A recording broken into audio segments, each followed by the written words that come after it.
اس میں سے جو تیل تھا وہ زمین پر ٹپکا اور زمین نے اس تیل کو جذب کر دیا۔ اب میں یہ شکایت لے کر آئی ہوں کہ آپ اس زمین کو حکم دیجئے کہ میرا تیل وہ واپس لوٹا دے۔ عمر فاروق رضی اللہ عنہ نے اس بوڑھی خاتون کی فرمائش کے مطابق ایک چھوٹی سی چٹ لکھی پرچی، اس کو بند کیا اور بوڑھی سے فرمایا جس جگہ تیرا تیل گرا ہے اس زمین پر جا کر اس چٹ کو، اس پرچی کو ڈال۔ بوڑھیا گئی اور جو بھی پرچی ڈالی تو وہ تیل جو زمین کے اندر جذب ہو چکا تھا وہ اس طرح فوارے کی طرح ابل پڑا اور بوڑھیا نے اپنی بوتل کو بھر دیا۔ لیکن بوڑھیا تیل کو لے کر پھر گھر نہیں گئی، دوبارہ عمر فاروق رضی اللہ عنہ کی خدمت میں حاضر ہوئی اور عرض کرنے لگی آپ یہ بتاؤ کہ آپ نے اس چٹ پر کیا لکھا تھا کہ اس کو زمین پر رکھتے ہی زمین نے وہ سارے کا سارا تیل واپس لوٹا دیا۔ بوڑھیا سے امیر المومنین نے فرمایا جا تجھے اس سے کیا لینا دینا، لیکن بوڑھیا مصر ہو گئی، اصرار کرنے لگی نہیں مجھے بتلائیے کیا لکھا تھا۔ جب اس کا اصرار بڑھا تو امیر المومنین عمر فاروق رضی اللہ عنہ نے اس بوڑھیا سے فرمایا کہ میں نے یہ چٹ لکھی تھی، جو پرچی لکھی تھی اس پر یہ بات لکھی تھی کہ اے زمین کے ٹکڑے اس بوڑھیا کے تیل کو واپس لوٹا دو۔ اگر تم نے اے زمین کے ٹکڑے اس بوڑھیا کے تیل کو واپس نہیں لوٹایا تو تمہارے اندر بے نمازی کو دفن کیا جائے۔ استغفر اللہ، استغفر۔ زمین بھی بے نمازی سے پناہ مانگتی ہے۔ اس لیے ہمیں سوچنا، اپنے گریبان کے اندر جھانکنا، اپنا محاسبہ کرنا ہے کہ ہم نماز کے کتنے پابند، نماز کا اہتمام ہم خود کرتے ہیں یا نہیں۔ ہمارے گھروں میں جو ہماری خواتین ہیں وہ نماز پڑھتی ہیں یا نہیں پڑھتی ہیں، حالانکہ مردوں کے لیے کوئی رخصت نہیں ہے، وہ جس حال میں ہو نماز پڑھنی۔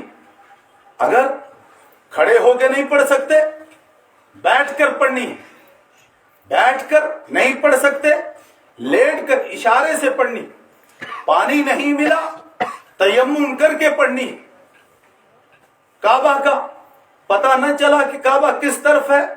تو تحری کرنی ہے، غور و فکر کر کے دل نے جس جانب گواہی دی کہ اس جانب کعبہ ہوگا تو اسی طرف رخ کر کے نماز پڑھ لینی ہے، یقینی طور پر وہ نماز ادا ہو جائے گی۔ لیکن خواتین اس حال میں صحت سلامتی تندرستی کی حالت میں ہو، اپنے فطرتی ایام میں نہ ہو تو ان کے لیے بھی یہی حکم ہے۔ لیکن اگر وہ اپنے فطرتی ایام میں ہو، حیض و نفاس کی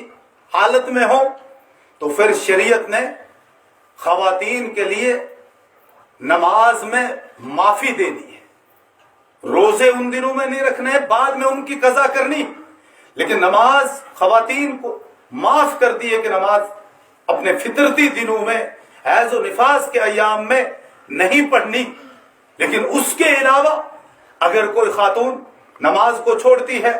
کوئی مرد نماز کو چھوڑتا ہے اور کسی طرح کا کوئی بہانہ کرتا ہے، کوئی عذر پیش کرتا ہے تو یاد رکھیں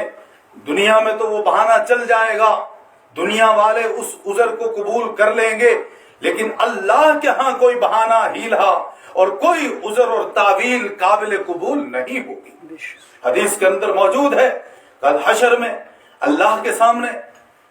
کچھ بندے حاضر ہوں گے، اللہ رب العزت